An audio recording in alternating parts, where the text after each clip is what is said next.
sabihin, maganda ba ang buhay ugnayan natin sa mga tao? Hindi tulad nitong taong ito, nakampo ni Herodes at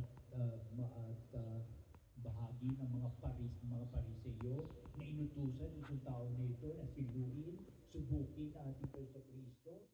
Ito ba ugnayan buhay natin sa ating kapwa? Upang sabihin, patuloy natin isalang-alang ang aral ni Kristo upang pagbutihin natin ugnayang buhay natin sa ating kapwa. Hindi tayo mapaglamang, hindi tayo mapanuri, mapanghusga sa ating kapwa, very judgmental, kung hindi, matuwid ka ba sa buhay ng kabutihan kabanalan ba? Sapagkat kung yan ang ginagawa mo, wala kang magiging ugnayang buhay sa Diyos. Paano sabihin, sumasamba ka sa Diyos, pero yung araw-araw ng buhay para sa tao ay hindi maganda.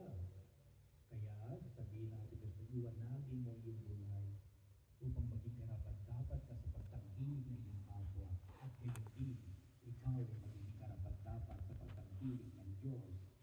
Kaya sa paningin ng Diyos, sa paningin ng tao, niyakin tayo kabutihan at kabanalan. Yan ang sinisikap natin. Ito tayo ngayon sa pagdiriwang ng Bananisa upang maisalang-alang natin. Tayo ba'y maging katangi-tangi sa mata ng Diyos, sa mata ng tao? Maging makaganda pa ang huwaran nating buhay sa mata